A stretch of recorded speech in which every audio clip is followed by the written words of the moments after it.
making sure that you can upgrade yourself mentally, and maybe that is taking yourself out of the dating scene for a small period of time to better yourself mentally and get in a better spot to where you're able to handle a relationship, to where you're able to handle someone else's emotions as well as your own. And I use the word light. I turned my light back on. I like that. And what I found was I finally got to a point where my light was full. And it was so full that all I wanted to do was share that with people. And anytime I went into the grocery store, or like yourself, I was next to other people, I actually wanted to share that with people. I wanted to ask them how they're doing. I wanted to meet them. I wanted to say hi. And that was something that I wanted once I felt so good. Because if you start feeding into the relationships that you have the check marks in that actually build and feed you up, it's going to help create a better foundation for those relationships, the ones that you actually care about. That's so true. Welcome to the Functional Code, your go-to source for decoding optimal health. Join Dr. Addy and Dr. Jace as they break down the science behind pain, performance, longevity, and more, making complex concepts easy for you to understand and apply in your life. Your journey to a healthier you begins with understanding the Functional Code. Welcome back, everybody, to the Functional Code. Today we have a great podcast for you guys. We're going to be talking about friendships, relationships, and longevity. Why these are so crucial for your health, for community, as we move forward, and what is it that we are looking at right now comparative to 10 years ago, 15 years ago, 20 years ago? What is the trajectories looking like, and why is it a concern? As always, I am Dr. Addy. And I am Dr. Jace. Yeah, today we're going to be going over a lot of fun stuff. And to preface all this, we're not psychologists. A lot of this is from research from people with careers in these fields, working with relationships. We're talking Jordan Peterson, we're talking Simon Sinek, we're talking a bunch of researchers that look at how relationships are formed. We're going to bring to you some fun stuff. We're also, at the end, we're going to go over 9 different lessons around relationships and giving our 2 cents on some of our experiences along the way as well. This is going to be fun. You guys are going to learn some stuff. There's some scary stuff with relationships, especially with some of the statistics that Doc brought up this morning, and we were going over it. We were like, oh my gosh, this is where we're at right now is not okay. It's looking grim, but I think as long as we start to recognize these patterns, we can try to hopefully make a difference. Yes. That's the goal. Let's dive into a couple of small things here as we go into what relationships are, some of the science and hormones that come up with happiness, fulfillment, and how that plays a role in terms of longevity. No better person to start with other than Jordan Peterson, who is one of the best, in my opinion, psychologists probably in the world because of his wide array of knowledge from many different scopes, so he has a good understanding of how everything's put together for the most part. I agree. I think he's, if not one of my favorite even speakers to listen to. Yes. He has such a beautiful way of speaking. Every time that he is communicating or lecturing, I'm just drawn to the way that he speaks and communicates. I've even, during times of my life, struggles with relationships, have leaned to his content because it's been so helpful during those times. And so this is definitely something that I was excited just to share to get started with some of the things that he definitely has seen patterns over his career, and then also what he's been speaking on as far as young men now identifying as what are called involuntary celibates or incels, meaning they're not engaging in sexual relationships, they're delaying marriage, they're not having kids, and he's arguing that this is going to be so detrimental to health and society moving forward, and what that impact is on our health as a whole. And so I'll hit on a few parts that he brings up, either in some of the interviews that he's done or in his books that he has written. And the first that he talks about is just the mental health challenges of not having an intimate relationships. And he speaks heavily that it can cause feelings of isolation, depression, even resentment among young men. And he believes that these intimate relationships provide emotional support and a sense of purpose, which are crucial for mental well-being. The other thing he said on that was, this was in his book, he said that it is important to take on responsibilities such as family roles to find meaning in life. And he argues that if you do not this can lead to a sense of aimlessness and dissatisfaction. And he strongly urges even young women to start thinking about, and this is just, again, an opinion of one man. This is also just not by any means the law, and that's what everyone has the ability to choose from. But what he does say, and he has spoken to many women about this, is they choose a career maybe versus having a family. And it's different. Men have the ability to maybe have children later in life versus women, unfortunately. So what he says is, if you choose to delay that, and then unfortunately it doesn't happen, now women he finds later in their 40s who don't go through with having children, he's spoken to many of them, and he's even had them as clients, and said that they extremely regret it, and they're very dissatisfied, and they wish that they just chose to not pursue their career and instead have chosen to look to have a family. Wow. And I can't say that's something that, I don't have kids yet, but it's something that I want and I strive to have one day. So knowing and hearing that, it's definitely something that I think is happening more and more because people are delaying having kids. They're worried about the financial means of it. And I agree, because it's something that I've even thought about. It's difficult. And you're wondering, is that something that I should just get started, or should I wait to plan for it to be a little bit better set up? I'm sure everyone who has thought about these things are thinking the same exact thing. And even to touch on that, taking a broad scope, looking at the whole nation and world itself. There was a podcast where Dr. Jordan Peterson was talking to Elon Musk, and Elon brought up the fact that most empires fall due to the amount of people and due to power, of course, from that perspective. The birth rates start declining over decades long. Yep. We don't have the population to support a thriving culture, a thriving society, if we will. So just from that perspective, it's already diminishing, declining, and it's almost the start of it, but it's been that way for, a few decades at least. And Elon even said, I like that you brought up Elon, because he also said, he goes, and this is a man who now is, I think, worth 430 billion, richest man who's ever lived. He was asked, what's something that scares you? And he said, I think he's been asked this twice, and I think he's given two different answers, but number one, not being able to colonate on another planet was one of his fears. And then two was the declining birth rate in the United States. Those are the only two things that he's ever said in those interviews. And these are things that you could expect. If someone else asks you that question, what would you have answered? And I can assure you mine too would never have been something like that. But definitely not. To have such an intellect who thinks deeply and just has a vast IQ, and that's something that scares him. It should be something we look into. Very alarming. Because he has great research to back why he's so afraid, and you bring that up. But moving on with that, Dr. Peterson warns that the decrease in marriage and childbirth rates can lead to challenges, just like you talked about, especially with a shrinking and aging population, a shrinking workforce, decreased social support systems.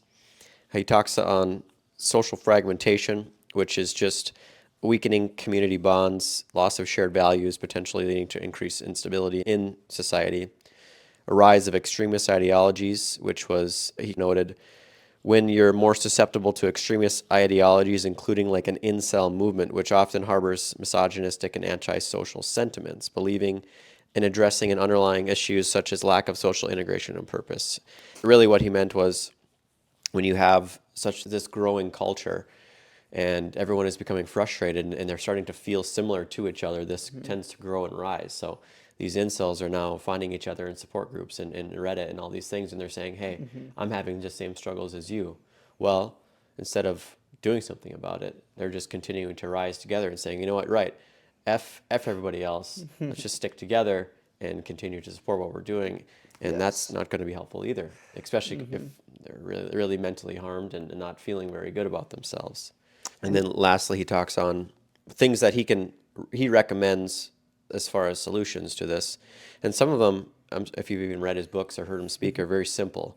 Making your bed is one of the big ones. Keeping clean, taking showers, things that aren't, to some people, may seem very easy, but when you're down and out, you're depressed, some things can be very difficult for these people. But he just talks about, especially for young men, to pursue self-improvement, develop social skills, take on responsibilities, become more attractive. And by no means does it mean you need to go and get reconstructive surgery. It's just maybe do some exercises. Alex Hormozy says to grow a beard. Yeah. Something simple as that. If you can't grow a beard, I'm sorry. But Yes. it's just, and I joke when this isn't something that we should be joking about, but what it is, I laugh at just the simplicity of sometimes that all we really need to do is just start doing simple things, simple steps, and then hopefully that can gain momentum, moving you forward to make yourself feel better, confidence. These are all things that is attractive to the other significant other. And even to that point, I think one of the main purposes behind making the bed every day and just starting off the day with completing a task that then starts the dopamine cycles, that starts the pursuit of your day, which can cascade as well. So it's pretty much just completing a simple, easy task, brushing your teeth.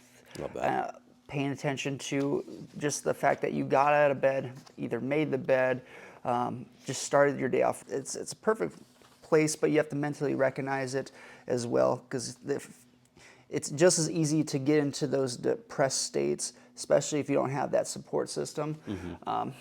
It's just those small things that will help significantly as we go through. And I like that you put that out. And we're going to talk more on the hormones of connection a little bit later in the podcast. But I like that because people don't realize what it feels like to set yourself up that way for the day when you are able to do something productive right away, complete a task, set yourself up for routine. We love routine. Humans, if you don't have one, if you haven't had one consistently, that's another thing that you can try to look at starting is just a simple routine that is very healthy and helpful for the brain. Absolutely. But the next thing that I added in was a conglomerate of statistics that I think are pertinent to what we're going to talk about today. Shocking. And they're, yes, quite shocking. There's even one more that I just remember reading, and I'll add that in too. But Cool. the first is the rates of marriage are declining comparative to, this is for adults that are aged 25 to 29 who are married, decreased from 27% to 23% for men and from 36% to 32% for women between 2019 and 2021. That was just 2 years. That's that trajectory. Yes. The increase in single men, 37% of men have never been married. That is almost a 10% increase from 1990 comparative to 2022. I do know, this is the other statistic, 1 out of 4 humans will be single for the rest of their life. Wow. 25%. That's odd. I didn't know that. It's definitely alarming. I feel like some people naturally, like I got my parents have some neighbor friends, and they're obviously older, and they naturally, and I thought this was odd when I heard this, they naturally just didn't even want to have relationships at all. Sure. They just want to stay single their entire life. I had a conversation with the gentleman, I'll leave the name anonymous more, but yeah, he was very content with that, and I think he was in like mid-60s, and Sure. It threw me for a loop hearing that, but I think that's becoming more of a norm in recent, but... And there might be some reasons why when we move forward into the podcast that they do have some challenges right now with finding a compatible partner and some of the struggles that some younger generations are facing regarding relationships, and why some are just giving up and saying it's just easier to be single and not take on the responsibility. And sometimes I agree with that. It's not always so easy to maintain a healthy relationship too, and so I can understand where they're coming from. But even to that point, you can't always go easy. You have to lean into the hard, and then I think Sinek talks all about that too. Choose your hard. Yes, he's one of the guys that have talked about that. So for sure, yeah. Like for those times, like there's times that you struggle, even you need someone there, even if you're battling, fighting against them. At the end of the day, you can find common ground and you can work through it together, thus build a stronger bond. For sure. So you gotta lean into some of those tougher times. Even though they suck, you have to find common ground and move forward together as one. Yes, and that was and that has been shown to build healthier relationship. The ones I've read, if you've gone through much harsher weather, we'll call it, as a relationship, that only has then strengthened and created longer lasting relationships too. Yes. Approximately 75% of singles report that finding a compatible partner has become more difficult, citing issues like differing relationship goals, challenges, and meeting new people. And I know, Doc, we're going to talk about meeting new people coming up too. Online dating usage: 30% of U.S. adults have used an online dating site or app. 28% of men, 32% of women as of 2022. That's only going to grow. I think that's finding to be an easier way to meet your partner. Yeah, I think the expectation, and like when I heard those last two ones, the 75% report to find it harder to find a partner, I think the expectation right away of having that aha moment, like when you first meet someone, Yeah. I think is unrealistic. It happens, but I think giving a person a chance, especially if you're going to start dating or even just start a friendship to a certain extent, you have to give them time, because some people naturally are more shy, they're more conservative right away compared to the outgoing ones. Yep. So just even that itself, and then you add on the online dating, everything is all looks, everything's all... Very superficial at first. For Yes. sure it is. It's hard to get deep if you're not... Yep. Obviously compatibility, physical attraction is something else, but long term, the mental acuity, mental attraction, emotional status is almost even more important in a relationship. So 100% just agree. paying attention to those. 100% agree. The rise of single-parent families have increased 13% over the past 5 years, with a notable 48% rise in single fathers. Divorce rate, it went from 6.8 to 8.4 from 1990 to 2022. Wow. Nearly 1/3 of singles have engaged in consensual, non-monogamous relationships at some point, with 16% open to such relationships in the future.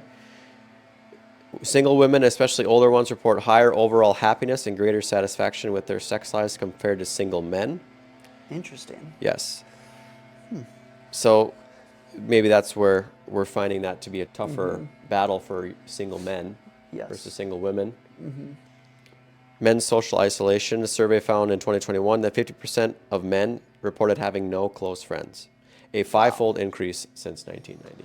And that's one where we need to even really explain and talk about more. Yeah. I think we'll get to a couple points at the end. That is unfortunate. It's not easy on the mental health. Then suicide rates go from there. Exactly. Yeah. Increasing number of young men are living with their parents, with 25% of unmarried men under 30 reporting no close friendships. Median age for first marriages has risen to 30 for men and 28 for women as of 2022. I don't know what it was prior. It didn't give me a statistic. I'm assuming it was a lot younger comparative to 20, 30 years ago. I could see that, yeah. As of 2020, 31% of U.S. adults are single, 40% of black adults being single compared to 28% of white and Hispanic adults. Wow. And even to speak on some of those points too, like even when you live with your parents, I think that can have a negative annotation to it. I think that is costs. just an increase because of cost. Yeah, exactly. Yeah, and then people are just always, back to your point, superficial. I think it's almost... And we were talking to one of our coworkers, Corey, as well. Trying to find and living on your own is hard nowadays, at least here in Arizona in 2024, 2025. Well, my rent tripled when I moved down here. Wow. That's compared incredible. to where I was living prior. That's not an easy budget fix for some people. No, definitely so not. when you are just starting out, you're trying to pay off certain loans if you went to college. Probably starting some get lucky and start in a relatively high paying job, but some even though unfortunately with you go to college, you don't obviously sometimes get a great entry level job. You sometimes have to start a little lower, work your way up. And you're probably bleeding some months. Yes. Having a full-time job out of college, which is unfortunate. Yeah, have some leniency if you're looking in the dating scene and someone is living with their parents. There's obviously probably a reason for it from both sides, controlled and uncontrolled. And I would love to not have rent. Dude, I'd be saving so much money. I'd love that. Yeah, every time a patient talks to me about I still live with my parents, there's no judgment. I totally get it this day and age. Hey, we get it. And at least it brings the family closer too. You guys are all together in the same household. That was very common back in the day. I know grandparents lived with families back. It definitely was something. And I know in some cultures it's still that way too. Only 14% of singles are actively seeking a committed romantic relationship. Oh, that's incredible. What do you think of that one, Doc? 10% are open to Wow. casual dates. That's And that was at a Pew Research Center too. So I mean, there's some. It's not just random statistics. Like no. that's And then incredible. I just wanted to throw in just the amount of decline of sexual activity among men, particularly, which has shown the increased sexual inactivity of young men, meaning ages 18 to 24 report no, and this is zero, sexual activity in the past year rose from 18% to 30.9%. Almost 1 in 3 men did not have sex. That's a big jump.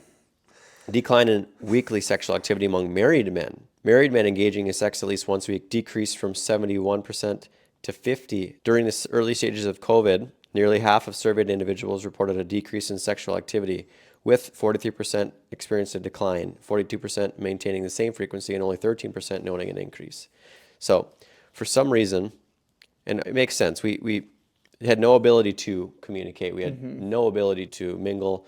COVID really killed Isolated our ability everyone. to meet other people, have friendships now. We got used to being close online, Yep. and I don't think we've kicked that yet.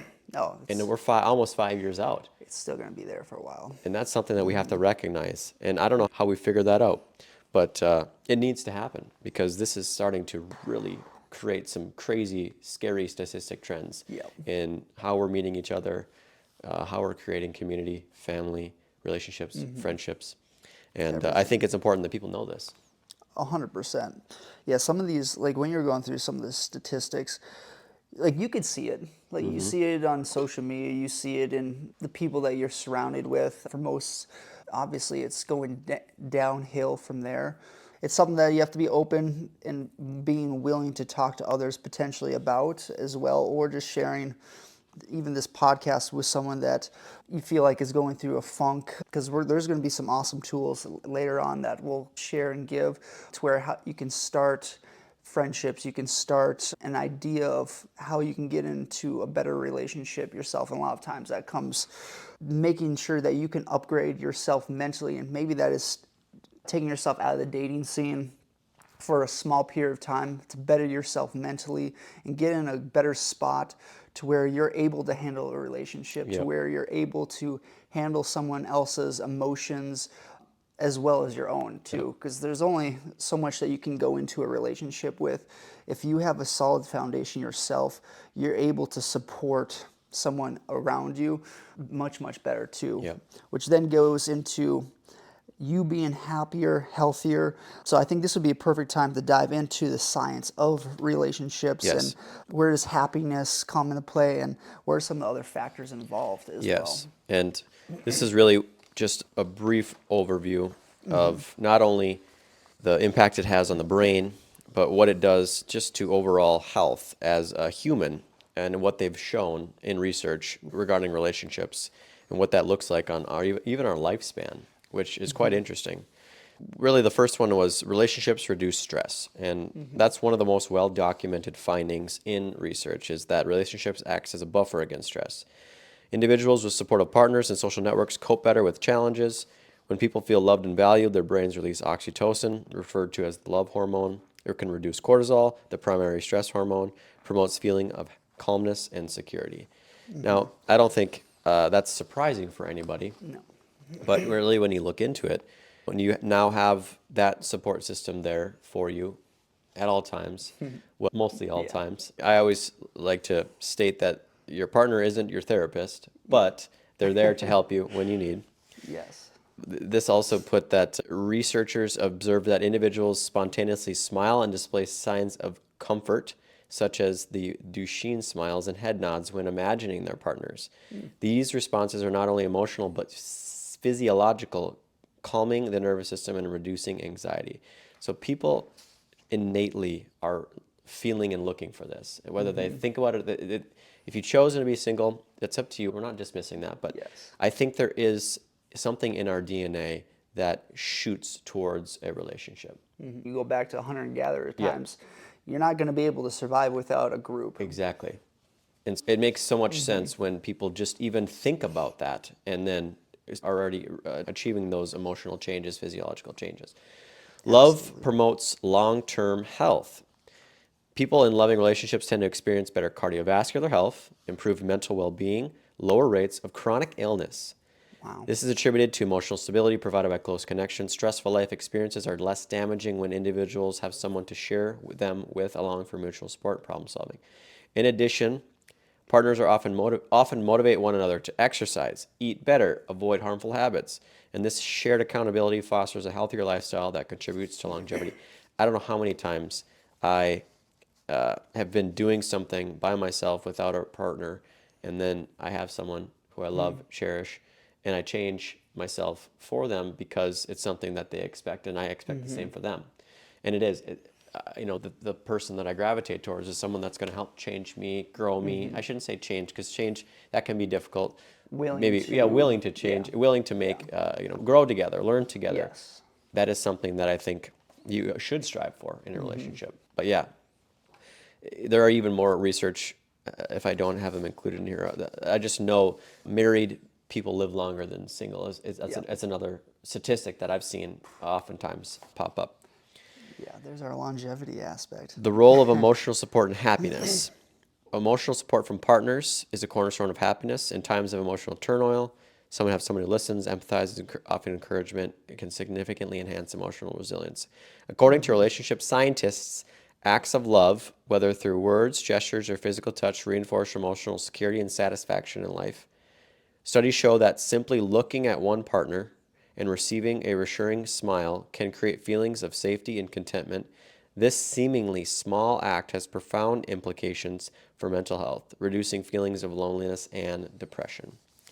Yeah. And then, Doc, one more thing you had talked on just regarding the health of relationships, and sometimes what that looks and feels can be confusing. Yes. And why others need to understand the difference between a truly harmful relationship and one that is just going through times of struggle. And that's where social energy plays a huge aspect into it, because if you're living a busy life, there's only so much energy that you have. Let's say you work a decent job.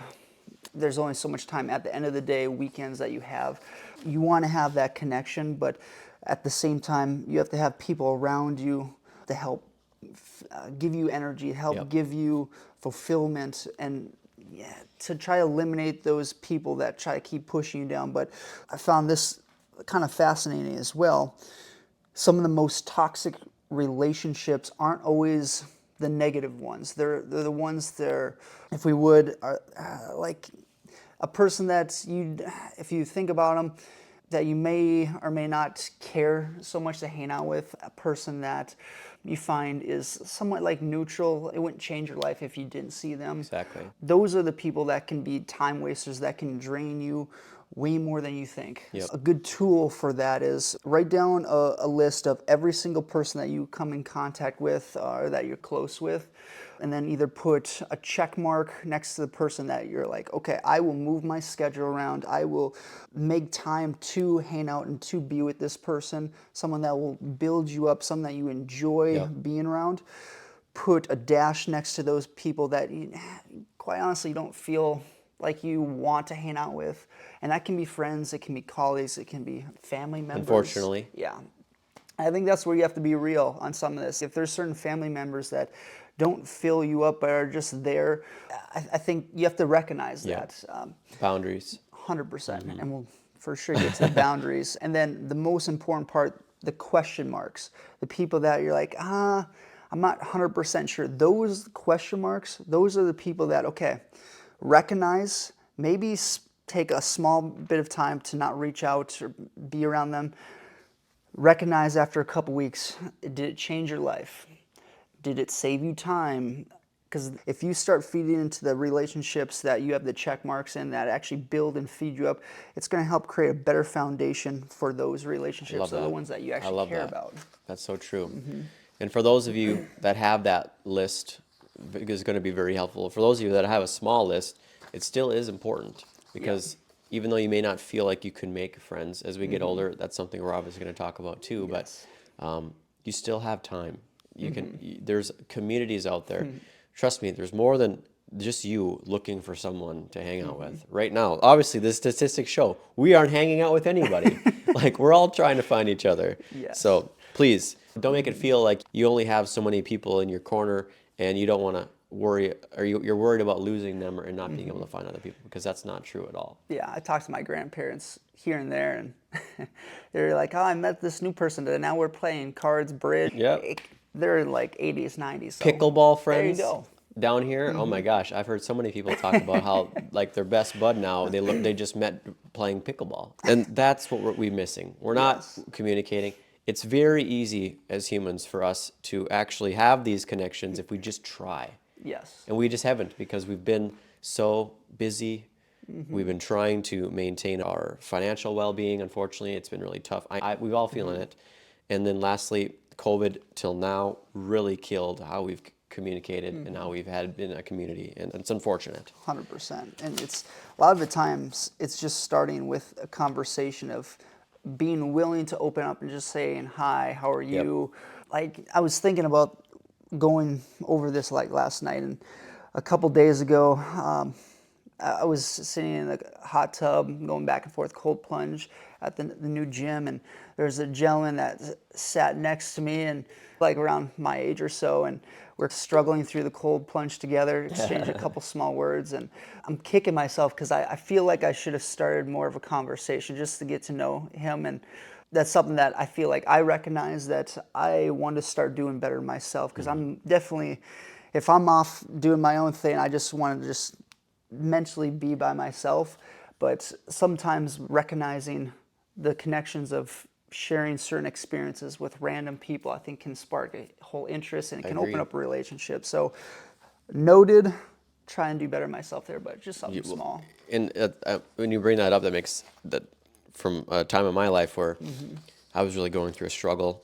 And what I found was, and I'm sure you guys, some of you guys can understand this too, but I knew that everything at this point in my life where I had gotten to, I was now 180 confused, because something had truly happened in my life that kind of turned my life upside down. And I started thinking, I was like, okay, I got to this point somehow, some way, because I allowed it to happen.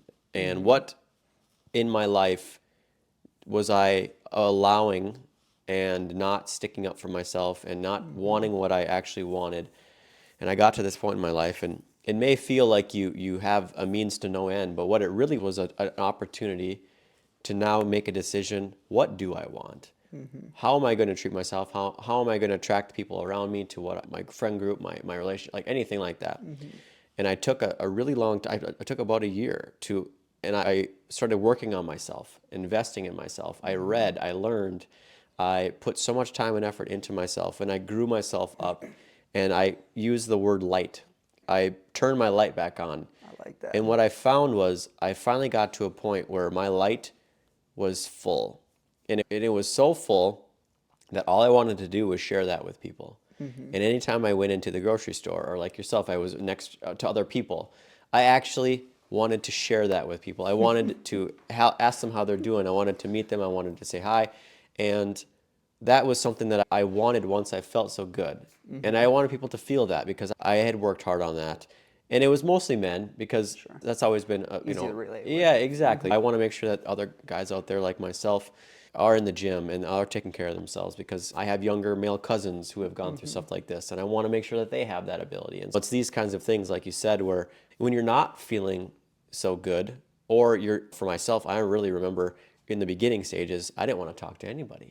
And so someone comes to sit next to me, I just didn't even want to communicate, because I felt different. I didn't feel confident. I didn't feel like myself. So if you are having a tough time communicating or mingling, maybe don't be so worried about that right now. Just work on yourself. Really work on getting a better fitness routine, eating better, learning, studying, reading, doing things that you enjoy. It'll eventually come, but it might take time. But I totally know what you mean when it comes to that. That is such an important, awesome life lesson that you just shared. And I think those people that honestly are going through even toxic relationships just because they're afraid of being alone. Oh, totally. I think there is comfort in knowing that you're not alone in that same situation. And if you're in a toxic relationship, if you find yourself that you're just going through the motions Yeah. with a person that's not filling you up. You got to get out of it. You have to build yourself up. Exactly what Doc said. The better, and the more you can build yourself up mentally, physically, you're going to attract an equal person, and you'll have more choices to choose from who is better for you long term. Exactly. That's beautiful. And you can't say it any better than that. Yeah. And if you don't understand the law of attraction, I would even recommend reading about that, because it happens. Yes. It absolutely happens. If you start just manifesting it, thinking about it, dreaming about it, making it actually a target of what you want to achieve, Yes. you will. You absolutely will. I love that. And if that didn't convince you enough, let's dive into the specifics of hormones and just the relationships of what is going on hormone chemical wise in the body when you are making that connection, just so you have a general understanding, because I think it's important to understand the specifics behind what's going on in the human body so you can recognize that and those feelings moving forward. Yes. So first one, most important, oxytocin. Yes. Now they call that the bonding and the trust hormone, the love hormone. And it spikes when we're intimate, it spikes when we're hugging, when we're kissing, when we're feeling connected to another person. But it also spikes during childbirth and when we're breastfeeding and fostering bonds between a mother and an infant. And you'll actually get a release of oxytocin when the child cries as well, because that also helps to create oxytocin release to create more breast milk. And it's interesting how this hormone really works. And so in relationships, again, physical closeness is associated with positive emotional exchanges, releasing oxytocin, strengthening trust and commitment. Couples who hold hands or embrace experience oxytocin release, which reduce stress, foster feelings of security. It also has a calming effect, like we talked about. It lowers cortisol. It can help improve anxiety and emotional stability. And studies have shown increases in oxytocin in individuals visualize their partner. We talked about that too. And even with oxytocin, that's not just with a partner or a sexual relationship. This is also with close friends as well. Sure. It's Absolutely. hanging out with a person that you enjoy spending time with just as much as well. Yes. When they say oxytocin is the love hormone, yes, it's mainly the connecting hormone to where you find closeness with either a person or a group of people as Beautiful. well. So just to recognize Beautiful. that. Yeah. The next one we've heard about, dopamine. This is the pleasure, reward, motivation hormone. Now, in regards to relationship, when individuals are attracted to someone, dopamine levels spike, creating euphoria, excitement. This is often associated with new relationships. Now, some of you, if not, I'm sure all of us, have felt this during new relationships. New relationships are like a drug. Yep. And studies have shown similar exchanges in brain chemistry from actual drugs Yes. to new relationships. There, unfortunately, are some that out there who get stuck in this pattern because they really love the feeling of new relationships. And so they like to just use that stage as their drug, and the commitment portion is harder, longer. It's that brain chemistry sometimes goes away, not all the time, but sometimes goes away.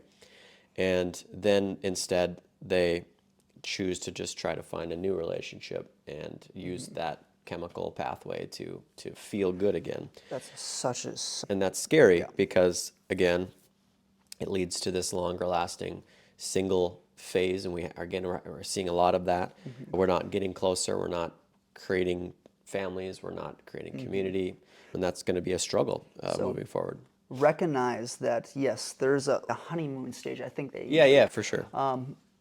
to where, yes, you're going to find that once you start noticing, and you may notice especially if you take a broad look back at the relationship of, okay, maybe now is a time, or I saw the time to where maybe I wasn't as excited, but I felt connected. I know that person was there for me. That's where you want to lean into the relationship long term so you can build up some of those habits together. Or if you find that you're weaning off that type of relationship, more than likely dopamine is starting to diminish. Another way that you can continue long-term is doing something together that is novel, something that is new to either both of you, or that you're learning a skill together can also help bring you and keep you in that dopamine type of pathway a little bit longer. Yeah. Yeah. Doing new things together too. Yes. Yeah. Yep. It was what came to mind too, though. A lot of people need to understand this too, and this is for the average relationship. This study was done, but I think it was the guy who wrote the love language book, if I'm not mistaken. But It sounds familiar. they did a study, and they showed that the average relationship of a marriage that went through its fullest extent, where they passed away together, they were 50, 60 years of marriage. It was long-term relationships, showed the average relationship, you fall in and out of love with your partner about 7 times over the course of that. So what does that mean? It means that through an incredibly long relationship, there might be times where you're more or less connected to them just based off of life and struggles. There might be times where you lose a family member and you go into this just tough time and you're not able to feel like you want to connect with anyone. And there might be times where life is tough, work is tough. And then there are times where you have everything you guys need and grateful. And it's really tough to continue to feel that way 100% the entire relationship. Now, not to say that some people don't achieve that, but for those of you who are maybe going through struggles and you're contemplating, is this something I even want, or should I stick through this? Just know that is a common feeling. Not to say that you shouldn't readdress and assess if it is a toxic relationship, harmful relationship, but if you feel like this is a person you still feel you want to be with, and you like what your future looks like, and you think that's something that is you want to fight for, and then just know that's something that you should communicate with your partner and say, hey, I've been feeling a certain way, and what can we do to make things different, and vice versa. Absolutely. I think, this is actually, when you brought that up, one thing that came in my mind was the Matthew McConaughey and Chris Williamson podcast, to where Matthew McConaughey said, some relationships and certain times of your relationship, one person might be running, the other person may be walking. Yes. And that's where if you are the person that's running, make sure you don't get too far to where you lose sight of the person that's walking. Yes. Move together as a whole. You may have to back off in certain seasons of your life, but recognize that. Love that. That's so cool. I know that there's been other ways of people putting that too, but that is true, because I like that part. A lot of people talk about outgrowing their partner, and if that happens, it happens, unfortunately. But if this is someone you truly love, and you can recognize that, it's only going to create a longer lasting, harboring, stronger relationship. Absolutely. In relationships, romantic attraction is what triggers dopamine. Couples spend time together, the brain links those moments with pleasure, motivating further connection, and the cycle then strengthens the desire to bond and invest in the relationship, thus obviously keeping the cycle of dopamine going. The high experienced during early love can make individuals feel euphoric, focused, even obsessed with their partners. This explains why the early stages of love are so intense. Experience life together. Yes. Next, we have serotonin, the mood regulator. This is the neurotransmitter that regulates mood, happiness, and stability. Relationship serotonin helps individuals feel calm, content, and balanced. These neural pathways promote a sense of well-being. Low serotonin levels are associated with anxiety and obsessive thinking. Relationships, this is usually during stages of infatuation. Serotonin levels can drop temporarily, contributing to obsessive focus people feel towards their new partners. However, as relationships mature, serotonin actually stabilizes, fosters calmness, reduces anxiety, and promotes security, which makes sense. Obviously, during the initial stages, there might be rockiness to it. There might be feeling of, is this going to actually last? Who knows? But once you feel that ability to have this relationship, maybe is going to be something you can maintain, or is going to be a strong, harboring relationship, that's where the mood regulator has an impact. So knowing that, let's say you realize that you're in that transition phase, you've been with this person or in a relationship for, months, maybe a year at a time, you start noticing that, okay, you're more content, you don't have that jittery feeling like a new relationship usually does. with serotonin being the regulator for long-term status of a relationship, and with serotonin mainly coming from the gut itself, if you can get your gut right, that can also help for how it transmits emotionally, especially with mood regulation. If you recognize that, that's where going and looking at either doing blood work, checking certain modulators, especially serotonin, can also be a key for the relationship as well too. Just something to keep track of on that side of things. Yeah. Endorphins, which are natural painkillers produced by the brain, generate feelings of euphoria and pleasure, released during physical activity, laughter, intimate moments. Shared activities like exercising, laughing, and experience physical intimacy together trigger endorphin release. Endorphins also contribute to a deep sense of well-being and comfort experienced in long-term relationships, helping couples sustain happiness over time. And then lastly, vasopressin, which is the commitment hormone. Studied on animals have shown that higher vasopressin levels are associated with monogamy and partner bonding.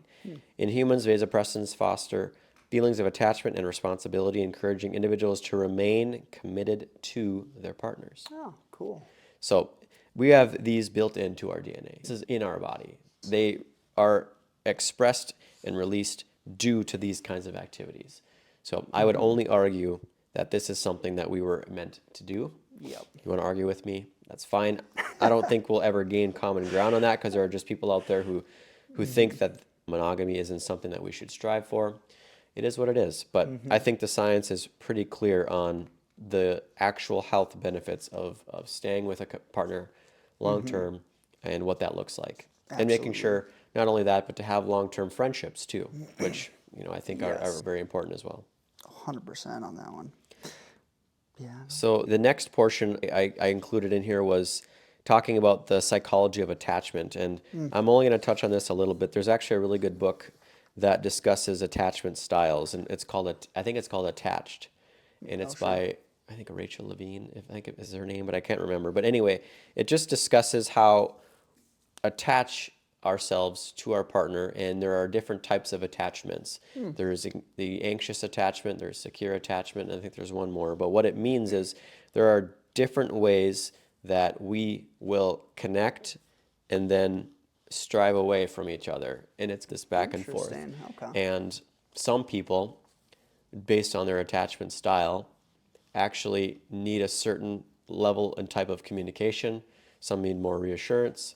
Some need to work on themselves and not be so anxious and worried. And there are just things that definitely create better bonds with each other once you know each other's attachment styles. So, interesting. Emotional stability. Secure individuals are more likely to express love openly and seek support during difficult times.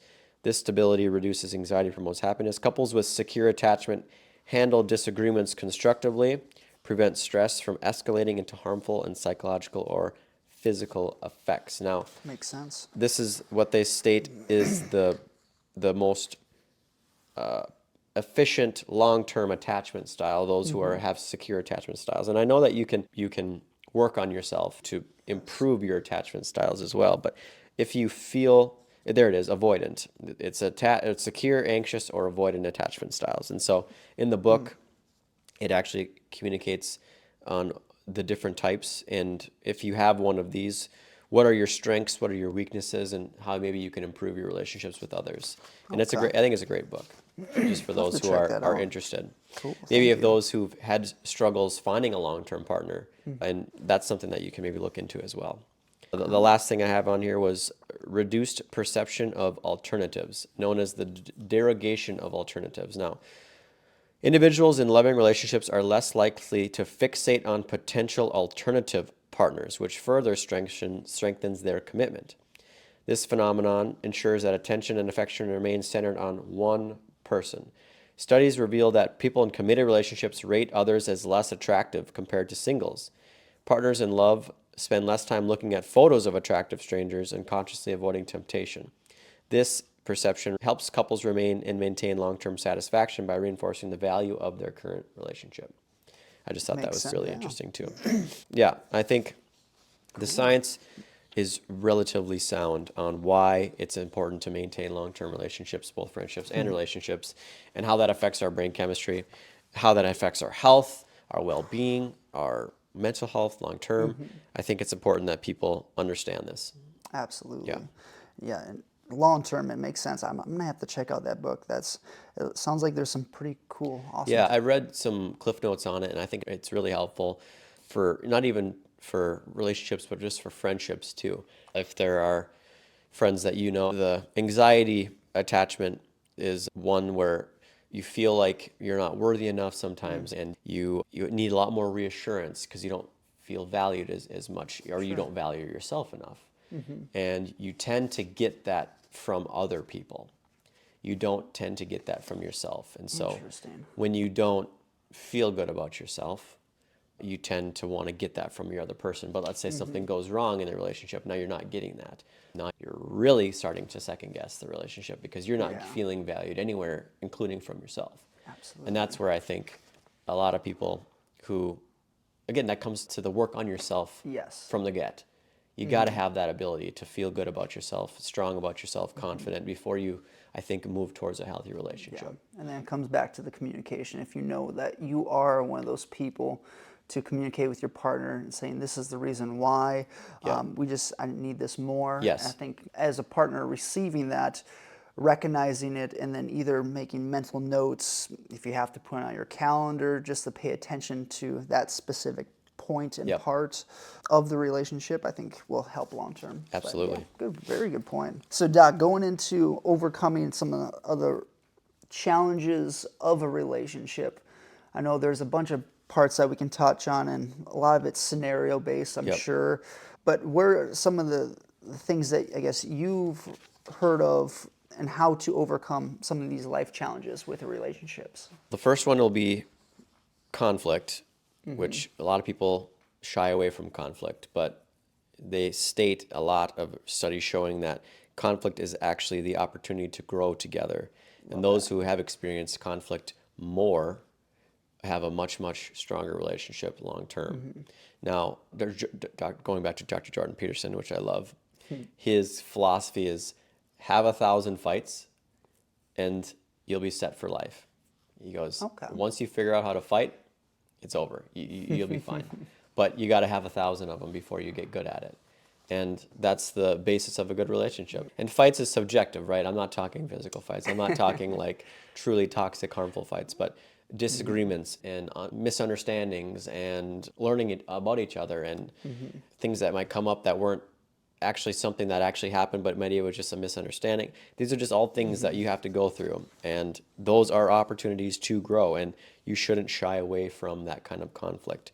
Communicate through the hard things. Those kinds of things are going to create higher satisfaction and greater resilience in a relationship. The next thing was the Michelangelo effect, which I had never heard about, but the Michelangelo effect describes how partners help shape each other into their ideal self, meaning when you encourage personal growth, when you provide support in relationships, you often become healthier, you become more confident, you become happier. What does that look like? It means not being afraid to explain what you want in a relationship, not being afraid to push your significant other to being a better person, not letting them, unfortunately, maybe times of the other person has been down on themselves and they really haven't been able to pick themselves back up, going in with respectfully and giving them that extra boost and care and love to be like, hey, I know it's been this and this. I really think we got to get you being there for them. And this growth strengthens the relationship and allows you to be happier and grow and have long-term relationships. I thought that was really cool. I had never heard about that before. Yeah, I've heard of that before. A little different spin from, I guess, my perspective. But yeah, I think, and this will actually go into one of the lessons with the friendships as well that we'll get to here in a sec, is creating boundaries and being open and clear and communicate usually earlier on in a relationship or as you're learning each other as you're growing together. Yes. Is being open and aware of these are the boundaries. This is how I perceive certain things. This is how I react in certain situations. This is what I would need in these circumstances. And it's a give and take. There's certain things that you're going to like with certain people and with certain relationships and other things that you might not like. But does the good outweigh the bad Mm-hmm. tenfold. I think that's something to pay attention to when looking at a relationship long term. But going back to the boundaries portion, having that clear communication to work within that boundary set is, Yep. I think, incredibly important. And it can always change as you go through, as long as everyone's on the same page. You just can't judge another person's boundaries based on your own subset of boundaries, because Right. each person has their own relationship with either another individual or a group of For, individuals. for sure, for sure. And that's just the willingness to grow and Yes. learn and having that mentality. So, Doc, Absolutely. you have some lessons about friendship. I'm excited to hear about them. What have you found, or any tools? I know you brought up Yeah. I know Simon Sinek's in here, a lot of great other individuals. Yeah, I'm curious. Yeah. And we'll open this up for dialogue. I just didn't really feel like I could place it in certain parts of this Sure. podcast, so we just lumped it all together. So we might bounce around a little bit, but I thought this was interesting. As you get older, it is much more difficult to make friends. Yes. When we're younger, we're in groups, whether it's athletics, school, for individuals that are not homeschooled, Yep. obviously, to where you find connections with younger kids and you grow up together. I'm sure we both know Yep. this. There's still friends that I keep in contact with a little bit, but not as many from like elementary, high school. It's grown apart from those individuals. But as you get older, let's say in 20s, 30s, you rely less on a group connection. You have to take on more of an individual connection. Yeah. So it's going out and being open and being comfortable enough with yourself to have conversations with random strangers. Going back to the part I brought up earlier with the hot tub cold plunge with the other gentleman, it's having that awareness to have those conversations, just to connect, and it may lead to something, it may not. It's just taking that small step of being open, willing, and to open yourself up for a connection, more Yes. or less. And I agree with you. I think, and it might be different per person, but I think ultimately, and the stats have shown that, it is getting harder to meet new people. It is Yes. getting harder to find relationships. It is getting harder to find friendships since COVID, and maybe even leading up to COVID. I don't know if there had been a change. Social media, Oh, God, a lot of things might have been a catalyst for all of this to change. But I do agree with you. I think all of the closer friends that I've had have come from earlier on, and then as I've gotten older, I've been, like I've said, grown apart, so I'm getting less and less of those. But I've luckily held on to, I would say, a core set of friends from college, which has been super helpful for me to even have close friends. And then, of course, getting to meet other individuals like yourself, where I didn't even expect to, which that goes to the whole, the online versus meeting people in a group setting. Like, Yes. there is just something about getting to be around others, talk to them in person versus online. Now, I'm not saying you can't meet people online, but I don't know. In my experience, the closer people I've met have been in person. Oh, yes. And that's just me. But no, I agree with you. I think if you are looking to find other people out there, I think other people are, and they may be online, but they're at your gym, and they're at your church, they're at your local softball league. I don't even know where to start, but I think if this is something that is truly giving you a hard time and you are trying to find closer people, I would say the easier part right now is online, because there's just so many people talking online. And I think a lot of people are finding that sense of connection very quickly, because you could jump on a Call of Duty lobby and start talking with people in a second versus having to go out somewhere and do that. And there is good to it, there's bad to it, but I would just recommend that you start just even Googling, how do I meet people? Where do I meet people? Where can local events, bars, I don't know what your scene is, but I think more and more people are looking to do that, and you'd be surprised at what you find once you put yourself out there and try to do something like that. Yeah, when you brought up that point, the first thing that came in my mind was being selective what environment you put yourself in sure. as well. Because you can go out to a bunch of clubs, you can go to a bar. Usually like interests follow like individuals. Like there's Totally. random Totally. circumstances for sure, but if you want, maybe you find interest in a certain type of like maybe book or literature or athletic event, going in and seeking those clubs that you find interest in, or let's say you want to have a higher quality interest or a relationship with another individual, what are some of the key qualities that you look for, and do those same qualities fit with other types of clubs, activities, Yep. hobbies, interests? Yep. And then maybe just try something new can spark someone that has been in that area, that hobby interest for a while, and you can connect and grow from there. Yep. So it's putting yourself in the right scenario and situation, but there's a mixture of spontaneousness that can occur Yeah. randomly with anyone. So If you're a gym rat who takes care of themselves, don't drink a lot, you're not going to find your best friend in a bar, man. Be real with yourself. And tell you what, you're going to find a lot of very outgoing and chatty people in a bar. So I get it. It's very quick. But Yes. is that the way that you're going to want to foster a very long and committed friendship? Probably not. Maybe, but probably not. Let's take, for example, for you being sober for, gosh, was it almost 10 years? Yeah, 10 years in April, yeah. Hey, let's go. Yeah. So you're not going to be in the bar in the My first next, place. yeah, the next closest friend I make, if I make, isn't going to be in a bar. It's just not, Exactly. and I know that, and I very rarely go to bars anymore, other than to eat. If I eat at a bar and grill, but to actually spend time, I don't think I really have. And again, it's just innately I don't want to be there. So it's look to yourself, think to yourself, be like, do I even want to be at this place for a few hours trying to make a friend? It sounds miserable. It's don't go there. Go somewhere else. If you're a guy that likes trading cards and Pokemon and stuff like that, there are shops are booming now with that stuff out there. Yes. There are guys out there that want to do that again, and it's a thing. So Case in point. yeah, it sounds easy for people who are good at communicating and talking, and if you're not good at that, then I would suggest you practice. I wasn't always the greatest communicator. I had to learn. I had to practice, and I learned from others, and I watched people talk and speak, and Jordan was one person that I studied a lot. I just loved the way he communicated, and that's how I wanted to talk. I said he definitely, it was clear, constructive, everything that the way he spoke. I don't know, that just, if that's something that you feel you're not even really good at first, you gotta work on yourself. Being okay to know that life's a journey, and wherever you start, for example, like language, speech, I'm still growing, trying to learn there myself, is being okay and willing to not be the best right away when you start Absolutely. in anything in life. Absolutely.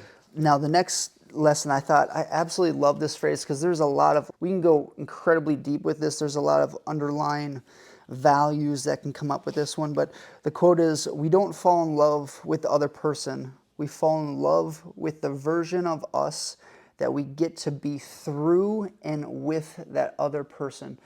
Meaning, if you enjoy who you are as a person with either that person or that group of people, pay attention to that status, whatever those actions are, that mental well-being. Yep. And that can, just pay attention to that. You can bring that out of yourself. If you can put that into different settings with other people, automatically just knowing that you can bring that up anytime is a Yes. whole part in itself. And right away, when you're first meeting people, there might be tendencies or things you pick out that are like, okay, you're getting used to that. But if they have all the qualities that you find, not only if it's a relationship, it'd be attractive or fulfilling or satisfactory, then you need to be willing to wade through. People have, baggage is maybe not the best word to use, but people have things about themselves that make them who they are, good or bad, and no one is going to hit every single box. If they are, that's great, but I would argue that there are just going to be some things that you're going to disagree on. There's going to be some things you're going to have to work through, but all in all, if you can take a look at that and say everything about them is, or at least close to everything about them is something that I've imagined, envisioned, or want to be around, be a part of, that's what you need to think about moving forward. Absolutely. Not the one thing that is bothering you. And if it's a big one thing, then I guess that's your boundary, that's your thing. Yes. But most of the time, if it's just something small, it's got to be something you're willing to be okay with and understand that not everyone is going to it'd be perfect. That's just lowering your standards from a unrealistic standard. Yes. Yes, and even whether it's getting over a relationship or you're a widow, that part of you, of those type of feelings that you have at that part of your life can be replicated in other relationships. Yes. And if not recognizing just that. friendships, just, Yes. I know a lot of that will isolate and it's tough. I haven't ever had anything like that, so I can't speak to that. Same. Now, the next part, I like this one because I think this speaks to a lot of different, other than relationships, this can be put in many different scenarios, if we will, where behavior is a language. What are they telling you? So I look at this, actions speak louder than words in my mindset more times than not. So when you look at someone, what actions they have over a period of time, is it something that builds you up? Is it something that drains you?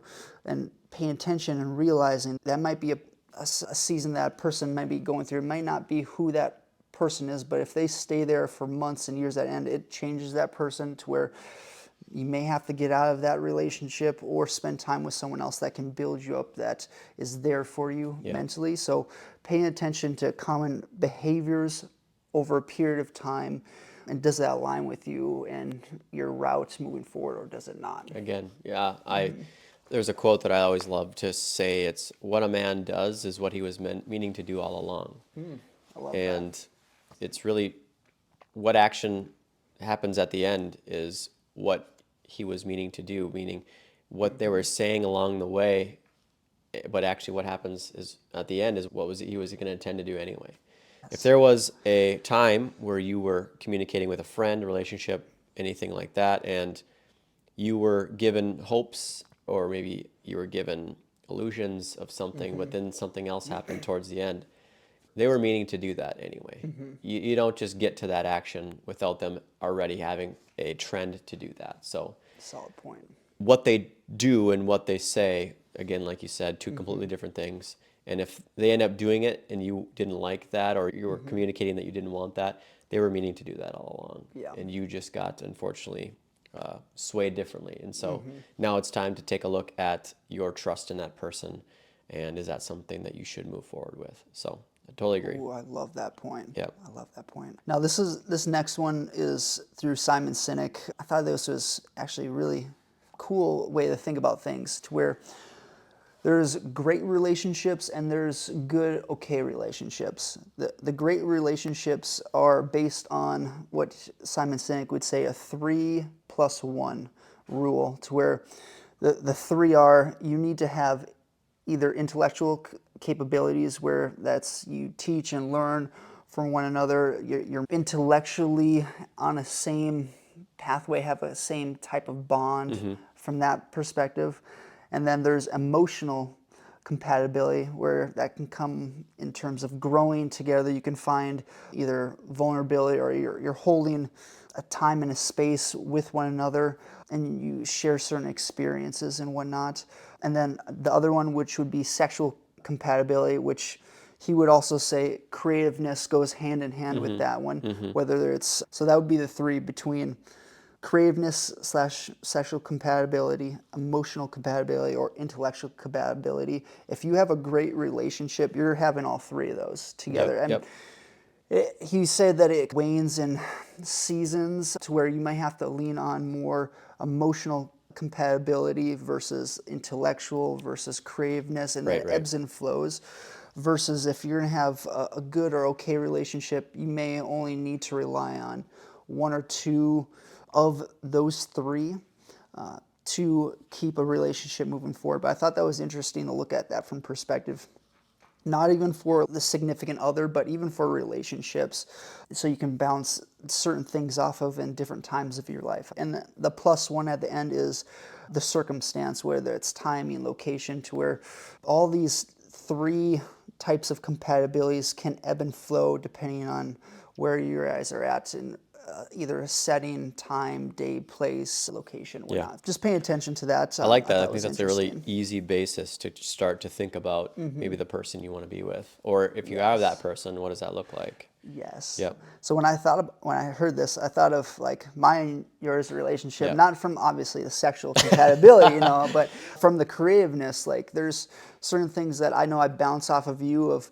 this is my perspective, what do you think? Yeah, And yeah, for sure. Your point of view is so cool because there's certain things I don't think about, but you have a whole like knowledge base and experience base to where it brings out different scenarios. Oh, I never thought about like this. And then that goes back to the intellectual compatibility and then just even the emotional, so we can relate with one another. Yes. So I thought that and was it makes kinda sense cool. when you add those up. Yes. And I love that because, again, people can start making their own kind of assimilations Yes. to their friends and what else they should be looking for if they don't know. If they don't have as many as they want or relationship-wise, it's really easy. It's just three things.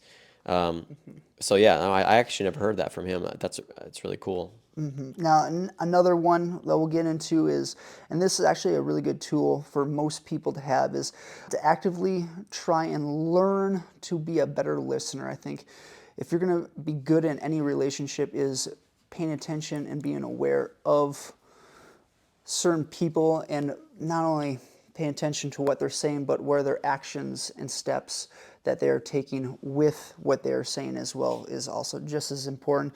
What are the things that you notice in certain scenarios? What are things that maybe I did wrong that maybe we should have done better? I like the point that if you start bringing up and you're in a relationship, you're having a fight, all the times, most times than not, you realize what are something that other people aren't doing well, but you notice that you're doing this. Sure. I think if you switch the scenario around and then say, okay, these are the things that I did wrong, but these are the things that you did right, and just flip the script. You go back and forth with this, okay, these are the things that I did wrong, but you did right. And you go back and forth that, it just flips the script, and before you know it, it creates a better, longer lasting bond. In that maybe it's a small fight, a small confrontation with any type of person, significant other or not. You have to recognize and be open and willingness to say, okay, well, let me try this. Like I said, these are things that I did wrong in this scenario. This is what maybe I perceived that maybe wasn't completely true from what you perceived. Yeah. But these are things that I saw you did right. These are the things that I think you did awesome in that scenario. Yep. And then maybe it's just you saying that and the other person being like, okay, we find common ground and then move together on what we want to do moving forward from there. And I think there's parts that I love, which is the being able to just communicate how you feel. Yep. Still having positivity with the communication, even though you are going to talk on some negativity. I think there's accountability as well with that, which I think is a foundation to a good relationship, friendship. Yes. If you don't have a person that you are taking accountability or that they're not taking accountability with some of the things that they're doing, it's exhausting. Oh, God. It's exhausting to have to take that weight and energy on when they're not doing it themselves. So, no, I think that's great, the way that you explained all that. Love it. I know we touched on boundaries, so I'm going to leave it at that. I think the next lesson would be honesty. Honesty matters, and this is actually from Simon Sinek as well, to where honesty doesn't have to happen in the moment. You have to make sure that the emotional state of the situation is equal in that perspective, and I'll explain what I mean by that in a second, to where if you're not able to have a rational conversation, if emotion is too high, there can be a barrier or a lack of how someone can perceive certain areas. Simon brought up a scenario to where he went to a friend of his play. He said it was like the worst play he's ever experienced in his entire life. But afterwards, he stuck around with the family, and that individual came back and they talked to him, and that individual said, so how did I do? And in that moment, I think you have to be honest, but maybe not from that perspective. So he said, I'm paraphrasing this a little bit, I totally enjoyed the experience of watching you enjoy what you do up there, which is, he said, was the honest truth. And then it's almost tipping around potentially that question. And then he said the next day, to where the emotional state of when that person came off the stage, they're like amped up, so they're higher emotion compared to where Simon was perceiving it. Yep. give it a day, some time to where they're on a rational, even mental state. Then he brought up, okay, can I bring up to a couple things from that play that I wanted to bring up previous? And they're like, okay, these are the things that I didn't enjoy, that I didn't find, that I perceived that went really well with that play. And they had a rational conversation. This is just me being upfront and honest. So I think when you look at that, if you or your other person that you're communicating to notice that they're in a different emotional status, whether it's a high engagement, a high energy, or just an emotional state comparatively to one another, give it some time, relate with one another that's honest and true, but maybe say we'll have to revisit this conversation. As that emotional state re-regulates and you're on an even state, then you can bring up that conversation, which I think can help build trust long-term from there. But I thought that was interesting, where you don't have to be honest at that specific time, but to be honest and then allow the emotional state But that's also to re-regulate a itself. gentleman with an incredibly high emotional IQ. Yes. He understood the scenario. He understood about putting himself in his friend's shoes and understanding that, you know, this was something that he truly enjoyed and he loved. And it's okay, you're right. Today is not the day to bring it up. But being a good friend, I want to bring it up to him and tell him how I feel. Yes. And knowing that he is a good friend of mine, he'll understand where I'm coming from. And I'm sure he didn't, you know, state anything that was, you know, really cruel or mean, but he voiced his opinion. And I would love for my friend to voice his opinion, because if he's like, look, dude, this was boring. I hated this. I'm like, hey, no worries, man. I appreciate you coming. Yes. You don't have to come again if you don't want to, but thank you for at least showing up. I would expect that kind of conversation to happen between a really great friendship. I like And I would never want my friend to be completely bored out of their mind or not wanting to be there if they don't want to.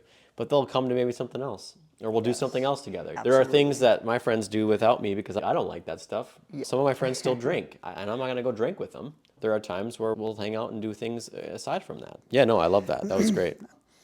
Okay, so this next one would be more or less building trust. So we don't build trust by offering help. We build trust by asking for it. And when you look at it from, I guess, that perspective, especially if someone is going through tough times to where they don't want to necessarily bother another individual, or you know that you have maybe 10 or you have a small group of people that you can go to in tough times, but just as equally having that open line of communication to be like, okay, if I'm going through something tough, are you going to be able to be there for me?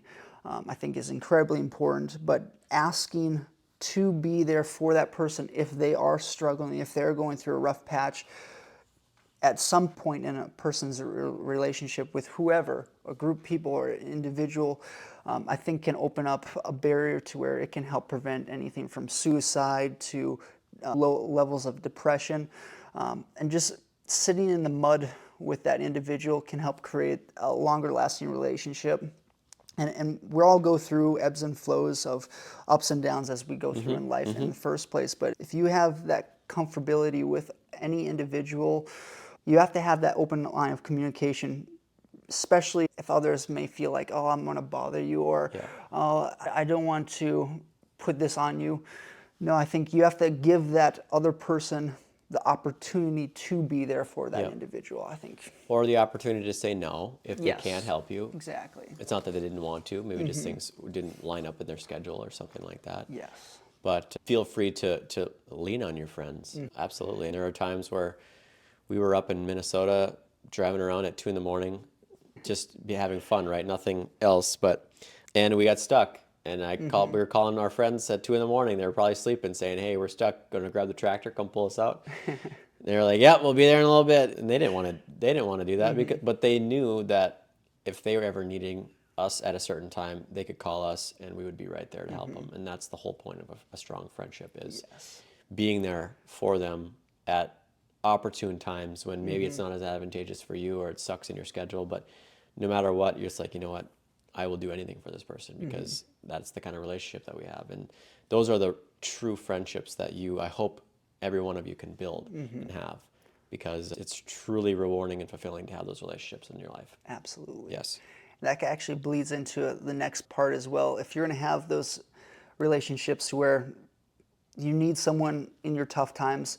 I think just as equally from the opposite perspective is having those people to where you can go to of any achievement or anything awesome that you have in life, to where you can just randomly bring it up to that person and they're going to be okay with it. They're going to not judge you or think anything of you based on whatever you said. Right. I think is also incredibly important. And there's probably even fewer people in each and every person's life that are going to be for their in awesome times versus those that are going to be there for them in the worst times. Yep. I think it's the part that if you just naturally enjoy this person, you want to help that individual, be there for that person long term, ups and downs, be there with them regardless. And I've even, through the years, have developed my own philosophy with friendship, which is only give advice when they ask. And just listen when they're talking. It's very easy for individuals who've either been in a certain scenario or if you're an opinionated person to always give advice and always tell you what to do. And I'm sure you even have people in your life that you can think of right now. They're like, oh yeah, I know this person. I know who this is. But for me, they more than likely when they're speaking to you, they're just wanting to feel understood and accepted. And not to say that they don't want your help, and there are times where I'll even be like, hey, do you mind if I make a recommendation, or do you just want me to listen? Or I'll even try to preface that and be like, hey, am I just listening or do you need some help? Just up front. Or just try to, maybe it takes some time to understand truly what they want, but if you're close enough to them, you have an idea of what they're really asking for. But when my friends call me, most of the time, they're just trying to understand the situation. They're trying to say, okay, here's what happened, man. What do you think? Now, it's not what do you think I should do, it's what do you think? Break this down with me. Give your thoughts and analysis to it. And my friends are very similar to myself, so we're very rational, very analytical, we think a lot. Yes. And so that's all they want. They want to be able to understand that they're not crazy and okay, maybe that isn't a certain way or it is, and what should I do? And then eventually there might be a time where they're like, hey man, what do you think I should do about this? That is the time you give the advice. But that friend who's just hovering over you, always telling you what to do because they think a certain way of themselves, that's a tough relationship for me. I don't think I would like that in myself. But others, I don't know if that works for you. But just so you have an idea of how to really start to cultivate a good friendship, that's a great place to start, in my opinion. Yeah, and I think this goes for most guys too, whether it's a guy-girl relationship or just a guy-to-guy, just a group, would be just saying it out loud and not just keep it inside will have just an awesome effect. So just saying, I just need someone to listen. I don't need any advice. Preface it. Yes. Yeah, good point. Right away and just say, these are the things that are going on. I just need to talk to you about it. And then from there saying, maybe I don't want advice. Or if you're receiving that, to your point, would you like advice on this or recommendations or just something that you want to be here with me for that situation? Allowing the opportunity to open up and say those few phrases can let down the walls. It can allow you to not hold on to that internal stress. Just to get out helps for the calming effect. Absolutely. From there. Absolutely. And that's just good communication, which again, I think is a foundation to friendships and relationships. So awesome. Absolutely. That is it, guys. This has been a really fun pod, actually. I loved breaking this down. I think I hope it's incredibly helpful for you guys that have been listening. If you guys are knowing anyone that could be worthy of this information, please share. We really want to make sure that this gets to those who need to hear it. And if you have any questions, comments, concerns, please let us know. We'd love for you guys to like, subscribe, and share this just so that we can continue to bring value to each and every single one of you, because we are so appreciative of each and every one of you. So again, as always, guys, I am Dr. Addy. I'm Dr. Jace. Appreciate you. Guys have yourself a great day. Disclaimer, the content provided in this health podcast is for informational purposes only and is not intended as a substitute for professional medical advice, diagnosis, or treatment. Always seek the advice of your physician or other qualified health provider with any questions you may have regarding a medical condition. Never disregard professional medical advice or delay in seeking it because of something you have heard on this podcast. If you think you may have a medical emergency, call your doctor or 911 immediately. Reliance on any information provided in this podcast is solely at your own risk. The creators and hosts of this podcast are not responsible for any actions or decisions you may take based on the information presented. Thanks for joining us on The Functional Code. For more evidence-based health insights, subscribe, rate and review wherever you get your podcasts. Remember, your journey to a healthier you begins with understanding the functional code. Until next time, stay well, stay informed, and embrace the science of living well.